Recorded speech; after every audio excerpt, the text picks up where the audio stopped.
Hi, I'm Chrissy Mack from Radio Northern Beaches, and you've just tuned in to the Listen and Chat with Chrissy Mack podcast. This is the space where we pull no punches, sometimes a little controversial, sometimes downright outrageous, and sometimes just packed full of information that is interesting to know. As most people on the Northern Beaches are aware, I have been doing everything I can to ensure the preservation and continuation of our beloved heritage-listed Collaroy Cinema, together with Warriewood and Avalon complexes. But just as we are rallying to protect our local heritage, I found out that my friends' businesses in the historic heart of the city are facing an equally devastating threat, this time from the Sydney City Council itself. And folks, this is a story the City of Sydney is doing everything it can to bury. It's a story of independent financial warnings being brushed aside,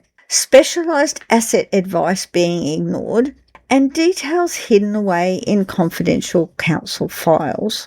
The simple fact is, the council didn't even own the whole block. To force this project through, they have had to initiate aggressive, multi-million-dollar compulsory acquisitions to force the remaining property owners out. What was supposed to be a carefully managed project slated for 2035 has suddenly been aggressively fast-tracked to 2028. Why? Because of a sudden, desperate rush by political figures to build a concrete mayoral legacy at any cost. Even if that cost means destroying over 300 local jobs, killing family businesses, and throwing away hundreds of millions of ratepayer dollars. Think about the last time you stood outside Sydney Town Hall. Look across the road towards the bustling block bounded by George Park and Pitt Streets. What do you see? You see a living, breathing ecosystem. You see workers ducking into Woolworths for tonight's dinner. You see parents heading into Big W. You see a vertical community inside Park House, multi-generational jewellers, medical clinics, and independent craftsmen who have served this city for over 80 years. It's dense, it's alive, and it is the very heart of Sydney's character. But if the City of Sydney Council gets its way by 2028, every single bit of it will be reduced to rubble. 7 historic buildings are slated for demolition to make way for a 4,200 square metre concrete plaza called Town Hall Square. The council calls it a civic living room. But today we need to look past the glossy, computer-generated brochures and ask the blunt question, are we about to spend over $200 million plus of ratepayers' money just to pave over the soul of our city? Let's talk about the immediate reality of what a project of this scale actually means for our city. We aren't talking about a weekend makeover.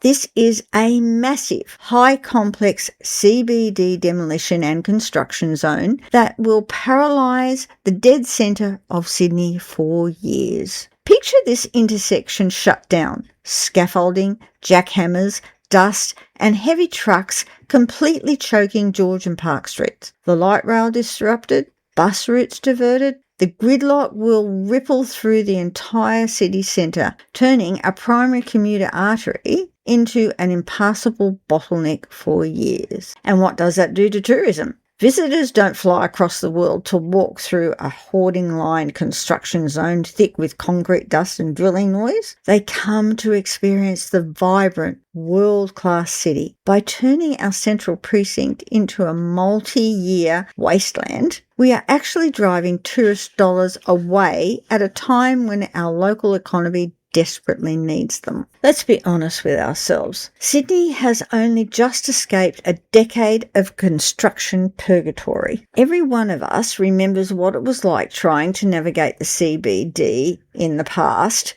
Remember trying to walk down to Martin Place? You couldn't just cross the street. You had to skirt miles of ugly wooden hoarding, dodging yellow plastic tape, and following makeshift arrows just to get to the other side of the road. If you were driving, it was an absolute nightmare. Lanes closed without warning, buses diverted, and traffic backed up for blocks. The city is finally flowing again. The light rail is moving, the pedestrian zones are clear, and the CBD is finally breathing. So why is the council so desperate to plunge us right back into that nightmare? This isn't a minor road repair. Demolishing 7 multi-storey commercial buildings on one of the busiest intersections in the southern hemisphere means years of scaffolding, concrete dust, vibrating foundations and heavy trucks blocking lanes. It means the corner of George Street and Park Street, the literal spine of our transport network, becomes a massive, ugly, loud construction bottleneck all over again. To force this disruption on a city that is still collectively recovering from a decade of construction fatigue isn't just bad timing. It's a total disregard for the daily sanity of the people who live and work there. And who pays the ultimate price for this disruption? The everyday people. We are currently living through a brutal, historic cost of living crisis. People are skipping meals, struggling with rent, and watching every single dollar. Yet this demolition will instantly slash hundreds of retail and service jobs. It will evict family business that have spent generations building their customer base on that corner. And it will rip away the only affordable grocery store in the immediate central business district. The council's justification? They claim these buildings are ageing structures and that continuing to maintain them isn't a prudent use of public money. Directly across the road sits the Queen Victoria Building, the QVB. Back in the 50s and 70s, out-of-touch civic planners tried to use the exact same excuse to bulldoze the QVB, calling it an outdated financial liability. Sydney brought it back. We chose to invest in it, retrofit it, and celebrate its architecture. Today, the QVB is a global icon of heritage retail. If the council can successfully maintain the QVB and the town hall for a century, the claim that neighbouring commercial buildings are too old to save falls completely apart. The council thinks that by clearing out this entire block, they are relieving the grandeur of the town hall and the QVB. They have it completely backwards. Great historic architecture doesn't thrive in an empty vacuum. It relies on the streetscape around it. The grand 19th century sandstone of the town hall and the QVB looks magnificent because it is framed by a tight, bustling, human-scale street corridor. It creates a sense of history, enclosure, and vibrant contrast. If you flatten the opposite block into a giant open pavement slab, you strip away that entire frame. You maroon these historic giants. Think about the Statue of Liberty. She stands brilliant and proud, but she stands on an island, isolated, completely removed from the infrastructure of a living city. Think about the grand European cathedrals like Notre Dame in Paris. They were designed to rise up out of dense, living, breathing urban neighbourhoods. They were never meant to be marooned in the middle of a vast, sterile, windswept concrete void. By cleaning out the opposite side of George Street, the council will make the town hall and the QVB stand out like isolated monuments in a desert of pavement. They are trading a warm, active retail strip for a cold, empty, drafty corridor. But council's disregard for our history goes even deeper than the facade we can see. It goes right into the literal ground beneath our feet. Did you know that running directly beneath this block is the original tank stream? For those who don't know, the tank stream is the entire reason Sydney exists. In 1788, Captain Arthur Phillip chose Sydney Cove because of this single stream of fresh water. Its headwaters started as a natural swamp right here beneath Hyde Park and the Town Hall. In the 1850s, colonial engineers and convicts enclosed it in a magnificent underground labyrinth of hand-carved sandstone and sandstone brick arches. It is a nationally heritage listed marvel, complete with the unique mason's marks carved into the stone by the convicts centuries ago. And if you want to know just how little this council cares about what they disrupt, you only have to look at what this entire project is being built on top of, the city's very first permanent cemetery. Back in 1869, the council was in such a desperate rush to get construction underway, they hired a contractor to clear the land. They claimed all the dead had been safely exhumed and moved out to Rookwood Cemetery. But folks, that relocation was an absolute farce. Decades later, every single time a spade hit the dirt, the truth came spilling out. They didn't move them all. When they laid the stormwater pipes in the 90s, workmen hit coffins. When they upgraded the lower town hall corridors and basements, archaeologists uncovered dozens of disturbed graves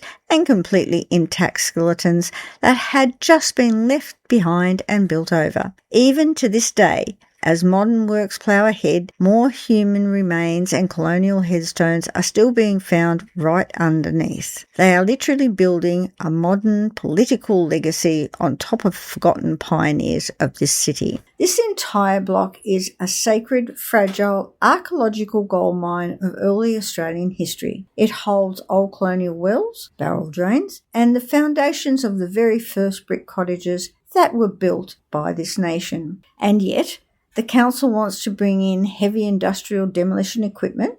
They want to smash down 7 multi-storey buildings, vibrating the ground and driving massive structural loads into an area holding 170-year-old underground convict waterways and early colonial infrastructure. When we look at grand global icons like Notre Dame Cathedral in Paris, we recognise that its beauty comes from the dense historic urban neighbourhood it rose out of. Notre Dame was never meant to sit in a giant empty concrete wasteland. The streetscape is the infrastructure that honours the monument. By flattening this block, the council isn't just marooning the QVB and the town hall, they are risking the destruction of the colonial history buried right beneath it. They are erasing our past from the top down and the bottom up. Now let's talk about the absolute madness of the math. If we chose to refurbish and restore these buildings instead of demolishing them, it would cost a fraction of that $200 million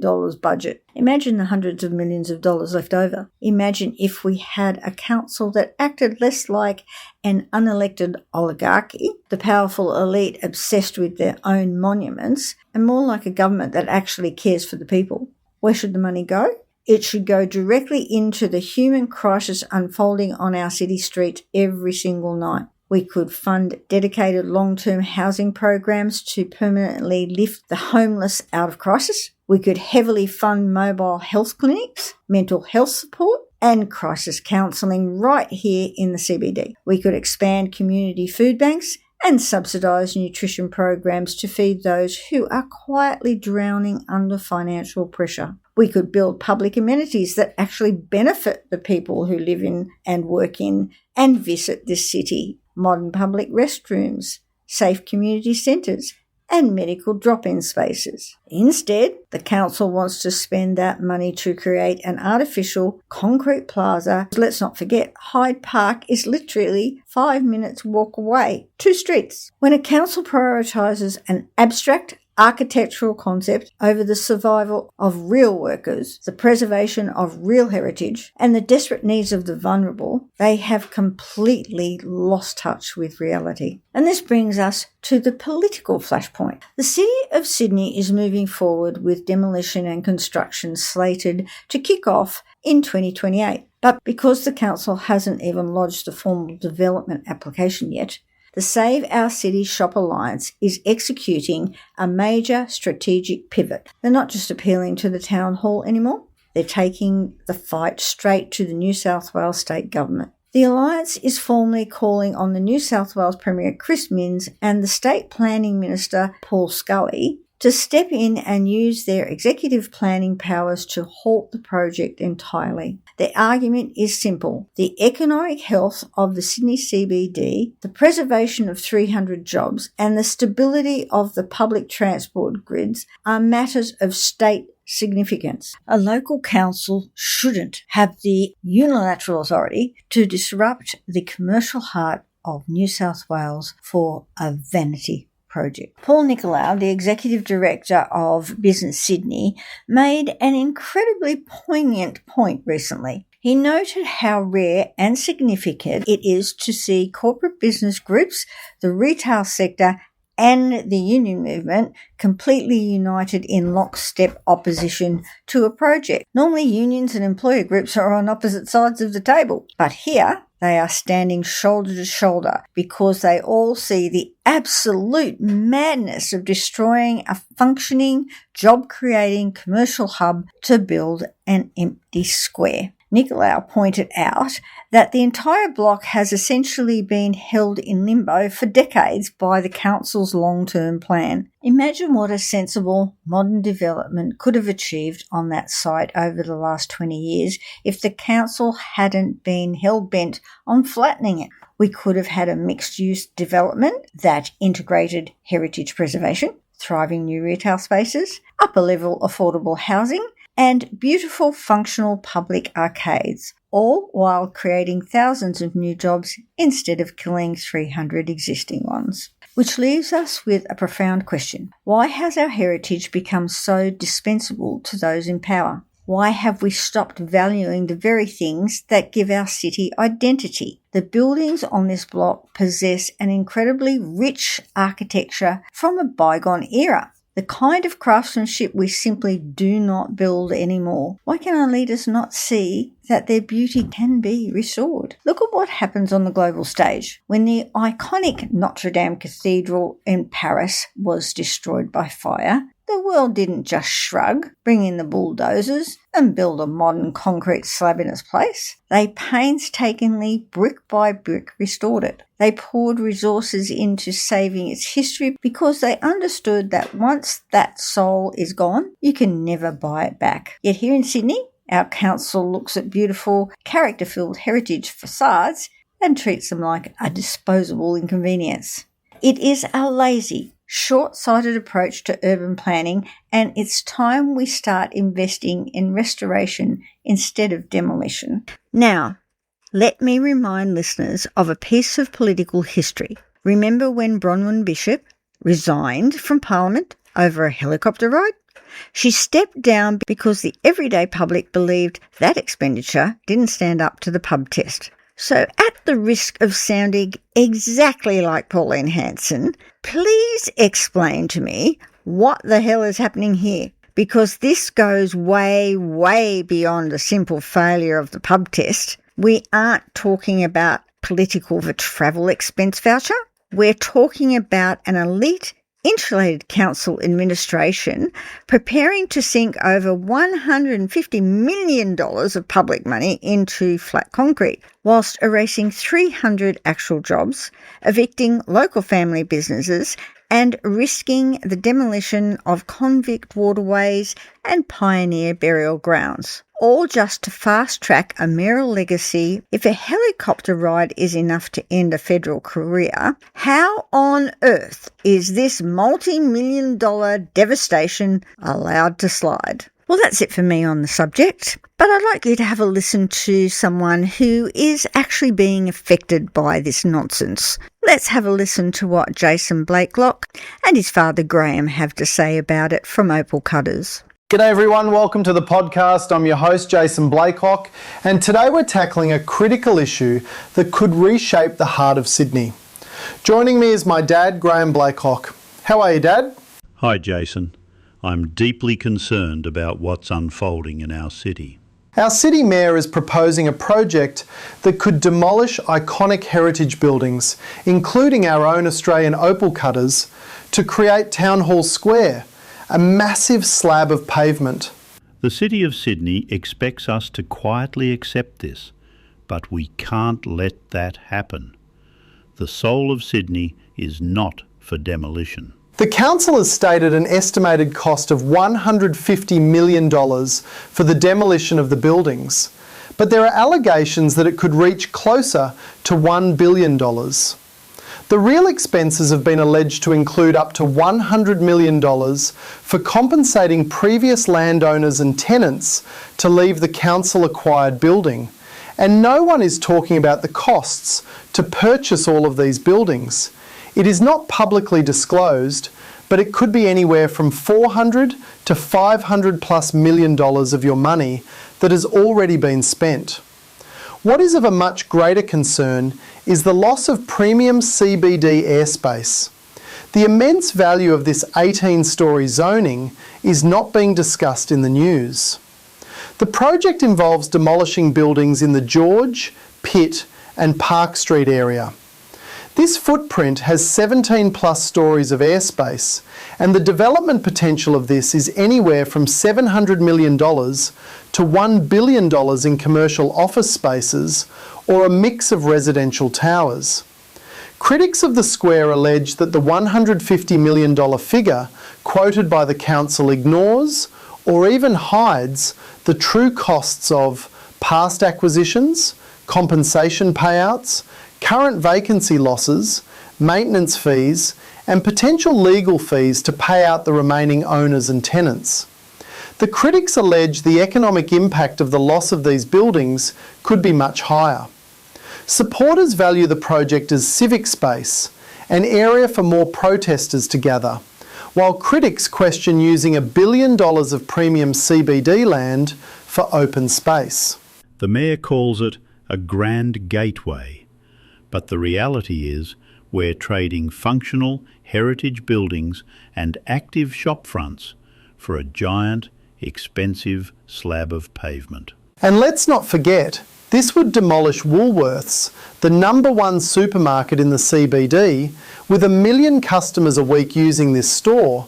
Where will they all go? At a time of economic uncertainty, with the country on the verge of a massive recession, this project could push us over the edge.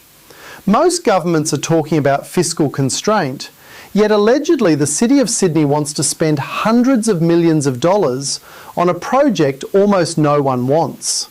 Look at the sunken concrete pit next to the town hall steps today. It's a drafty, depressing void. The current vacant town hall square has been a terrible indictment on the council. Next to St Andrew's Cathedral, this current square is dirty, unkempt and disgusting. Had a recent protest in George Street. The police allegedly actually caught an off the current town hall square to St Andrew's Cathedral and wouldn't let protesters anywhere near the council buildings or have any use of that space to protest. So it is actually a real concern to think that council would intentionally make more space for more potentially violent protests. If the Mayor gets her way, we're not getting a world-class plaza. We'll just have a wasteland with lost businesses, lost services and lost employment, more homeless gathering and more e-bikes parked all over the area. And before the bulldozers move in, there's a story the City of Sydney is allegedly trying to bury. It's a story of experts being ignored, financial warnings being silenced, and a sudden, desperate rush to build a mayoral legacy at any cost. This isn't just one shop, it's our neighbourhood. Park House, on the corner of Park and Pitt Street, is the first vertical shopping centre in Sydney. The very first. And what's more, it is right above the start of the tank stream, which flows all the way to Circular Quay. You can still walk along it underground. The City Council wants you to think this is a simple, sensible project in the public interest. They are wrong. This is the calculated destruction of a well-established community of businesses, shoppers and employees. Allegedly, the Lord Mayor's office claims the proposed square is for the people. But when we talk to those who live, work and pay rates here, they tell a different story. And please remember that the original location for this proposed square decades ago was the Queen Victoria Building Council actually wanted to demolish the Queen Victoria building for an original plan for a square. Can you imagine what we had have lost if people like you hadn't have stood up and stopped this madness? Why should ratepayers bankroll the demolition of functioning shops and services to create yet another space for protesters and in the CBD? We need your help to stop this. Your signature on our petition is the only thing standing between bulldozers and our history. We have to protect these buildings that represent decades of hard work and community spirit. It's about preserving the stories and memories of generations. We owe it to those who came before us and those who will come after. So folks, please check out the petition in the description and lend your support. We need every signature to save our heritage and protect our community in these challenging times. Thank you for listening and for standing with us to protect the soul of Sydney. Catch you next time. Let's keep our city's history alive. As per my usual disclaimer, my podcasts are my opinions and not necessarily anyone else's. All right, I hope I've given you a lot to think about and talk about and debate and maybe disagree with. Don't forget to follow, like and share. Stay safe and I'll catch you next time.